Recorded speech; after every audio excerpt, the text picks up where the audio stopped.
In addition to waves being responsible for a great amount of erosion, waves are constantly transporting sand along beaches, and the waves are depositing sand in new places as this occurs. So let's talk about how sand is moved along the beach. So in an area like this, we have the wave fronts once again shown with the light blue and white here.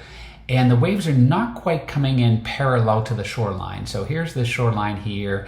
They're not coming in exactly parallel to the shoreline. They're coming in at something of an angle to the shoreline.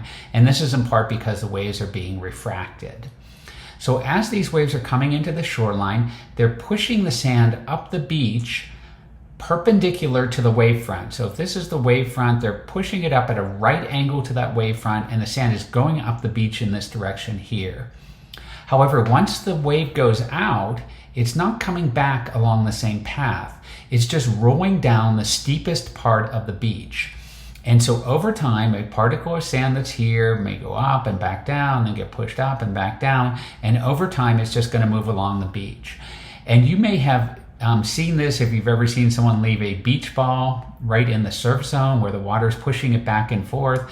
It doesn't end up in the same place it starts. It moves down along the beach in one direction or the other. This is called beach drift.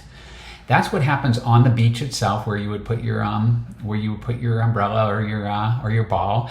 But there's also movement underneath the water due to the same sort of process, and this is called a longshore current. So the water itself and the things being carried by the water is moving from left to right in this image here underneath the water. So two things going on. Here's the beach drift once again. As the wave comes in, the particle of sand is being pushed up the beach, but not directly up the beach at some angle, because the wave is coming in at an angle, but it's always rolling down the steepest part of the beach. So over time, it just keeps moving along and along, and we call that process by which particles of sand move down the beach, beach drift. At the same time, there's longshore current, which is happening underneath the water, and that longshore current can also move things in the same direction down along this beach here.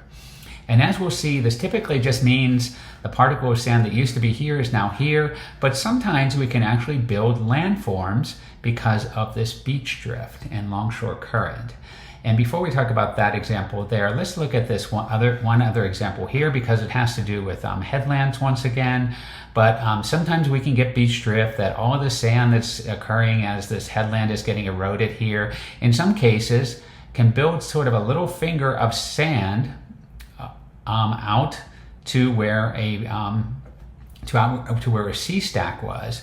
And these are fairly rare, but when that happens, it's a pretty spectacular and interesting type of landform to look at. And that type of landform is called a tombolo, as is shown here, Tombolo.